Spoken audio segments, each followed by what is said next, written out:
नमस्कार दोस्तों, स्वागत है आपका सुरेश स्टूडियो 2.0 में।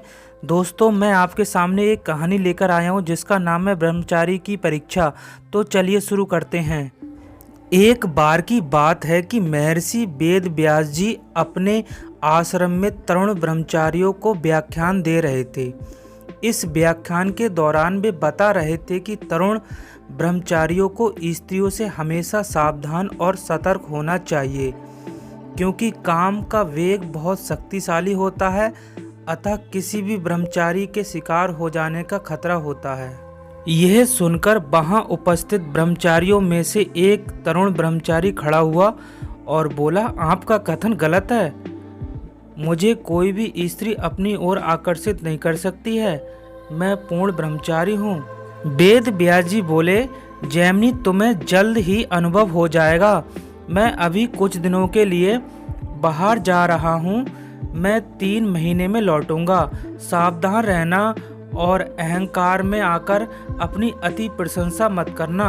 महर्षि वेद व्यास ने अपनी योगिक शक्ति से एक सुंदर युवती का रूप धारण कर लिया, जिसके हृदय को भेदने वाले तीखे नयन, जिसका चेहरा सौम्य की तरह सुहावना और मोहक तथा जिसका शरीर अति सुंदर वस्त्रों से सुसज्जित था। यह सुंदर युवती संध्या के समय एक पहाड़ के नीचे जाकर खड़ी हो गई। अचानक बादल इकट्ठे हो गए और वर्षा प्रारंभ हो गई। संयोग से उस समय जैमिनी भी जंगल से आते हुए पेड़ के पास से गुजर रहा था।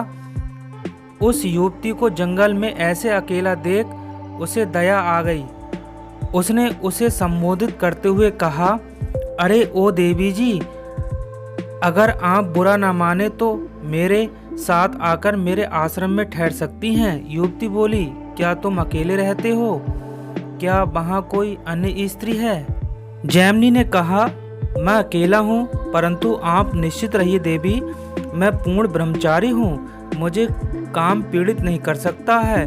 मैं संपूर्ण विकारों से मुक्त हूँ। आप वहाँ निशंक रह सकती हैं। युवती बोली, एक तरुण कुमारी कन्या का एक ब्रह्मचारी के साथ रात्रि में अकेले रहना उचित नहीं है। जैमिनी ने कहा, ओ देवी, भयभीत मत होइए, मेरा विश्वास कीजिए, मेरा ब्रह्मचर्य पूर्ण है। मैं शपथ लेता हूँ कि आपको कोई हानि नहीं होगी।